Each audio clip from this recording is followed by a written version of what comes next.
first things first. I'm Jen Wolf. That's the Hall of Famer, Cris Carter. Button up, my friend. This is Nick Wright. We good?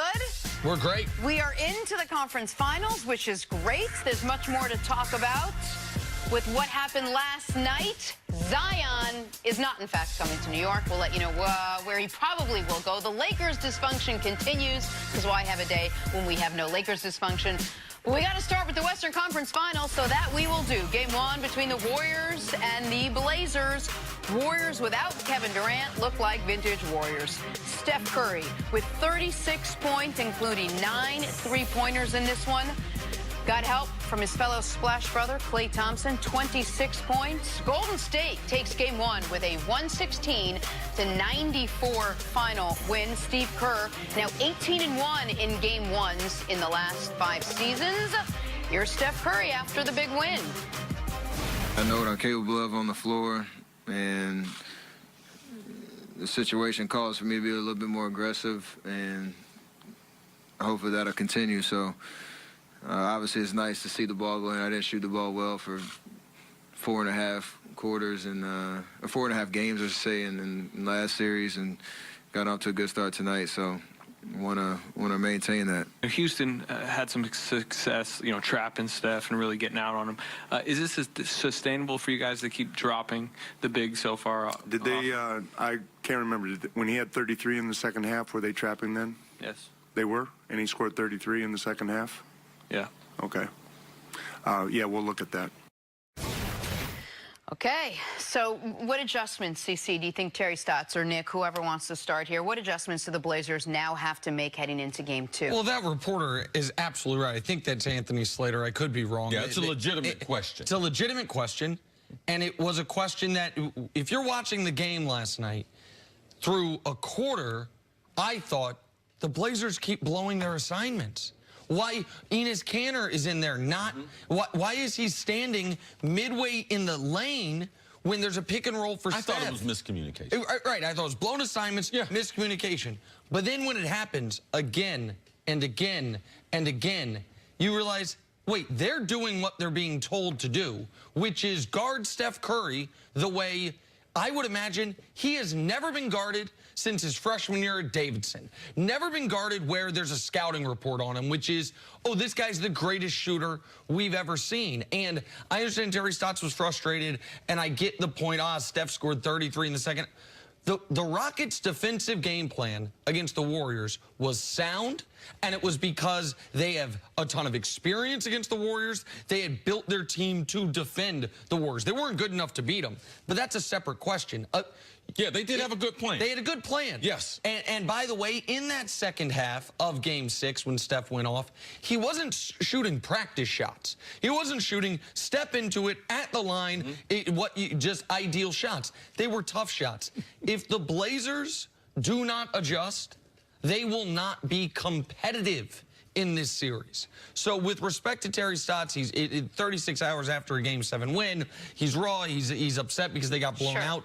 They must adjust, and the players on the team, there was an article in The Athletic I read this morning, the players on the team all said, we need to watch the film and see how to change, because they didn't make the Warriors work for it. Steph was great, but it was a lot because the Blazers almost seemingly wanted him to be great because of a mind-boggling defensive game plan. And from the defensive standpoint, you're watching the game, you think that they don't have communication, they're blowing their assignments, or maybe this is a team from the Eastern Conference that's not familiar. They didn't play Golden State 4 times during the season. Damian Lillard and CJ haven't played them for the last 5 years a number of times.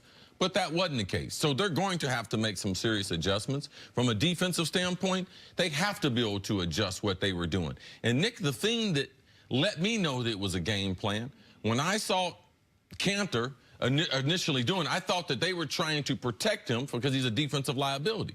Then I see the young kid, Zach Collins, who's a great athlete, who comes in from Gonzaga, and they have him at the free throw line or in the paint. So I know it was an overall philosophy. Now, we can say a built-in excuse. We were worried about the emotion of game number 7, them winning that on Sunday afternoon, flying to Oakland, playing the game. It was documented. They didn't practice.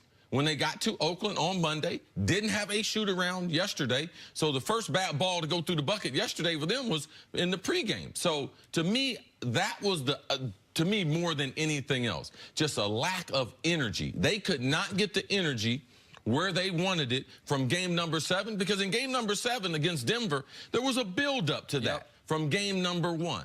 They looked a little tired. They looked a little lack of preparation. And you cannot have a game where Damian Lillard and C.J. McCollum, they shoot the ball 27 times in total of the 83 shots. From Golden State's standpoint, Clay and Steph shoot 47.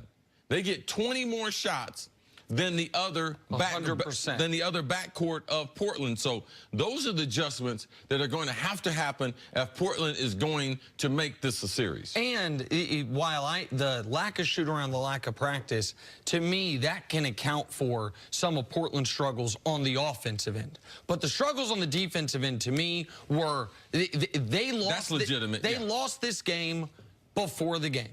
Because Steph Curry, how many threes he make last night? 9 of them? Well, 7 of them were what are called uncontested. Steph can make contested threes. Practice shots. Right. He can make Well, they got threes. the ball boys and the old fat coaches guarding them.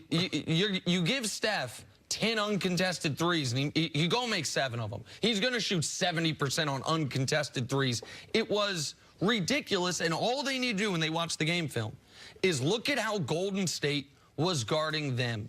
Because Golden State guarded them with this mindset. They got 2 guys that can beat us. We are going to force anyone else to beat us.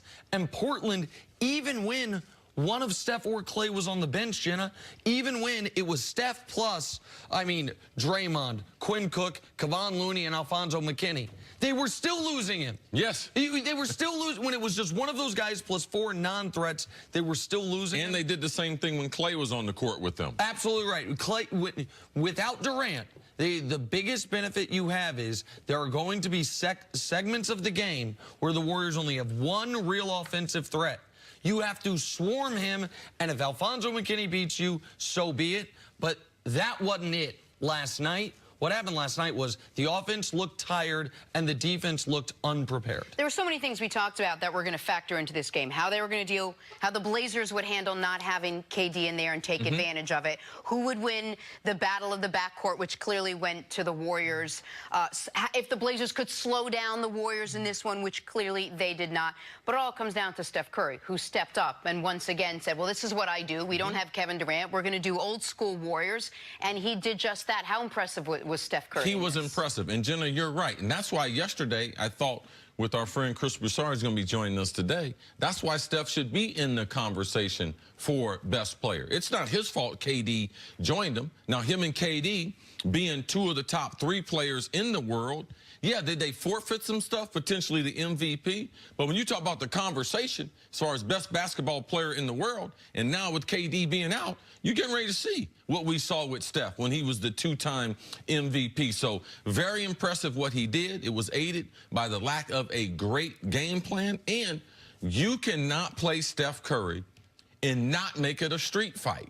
You cannot think you're going to chase him around the court and be able to think you're going to outdo Golden State their way. No. The reason why the Clippers series was a series, because from the beginning, they made it a street fight. They had Kevin Durant upset. They got into his mind. They knocked Steph down. They were physical with Clay. In the Houston series, the reason why he was off 4.5 games, Steph admitting that his shooting was because they roughed him up. So, yes, Steph was nice. If you let him play this finesse-type basketball, it's only going to get worse.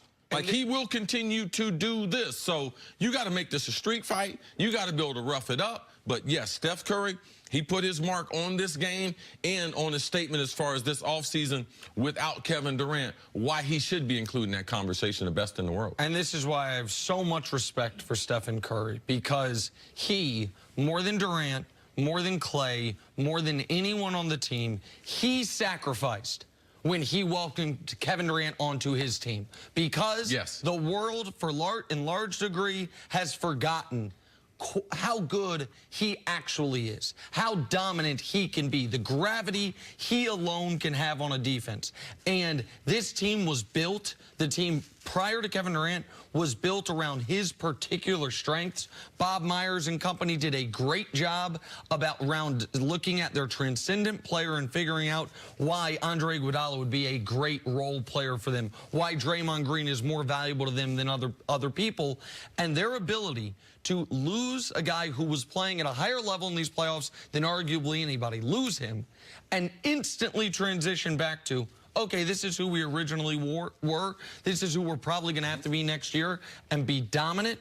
They haven't lost a game. They haven't lost a meaningful quarter since Kevin Durant went down. That's remarkable, and that's a testament to Stephen Curry. All right, the Golden State Warriors take Game 1 in the Western Conference Finals. CC mentioned Cris will be out here a little bit later on. We'll talk much more about this. Coming up, though, Zion is likely headed to New Orleans. So where does that leave Anthony Davis? That's next on FS1. You can always check us out on the Fox Sports channel on SiriusXM. We'll be right back.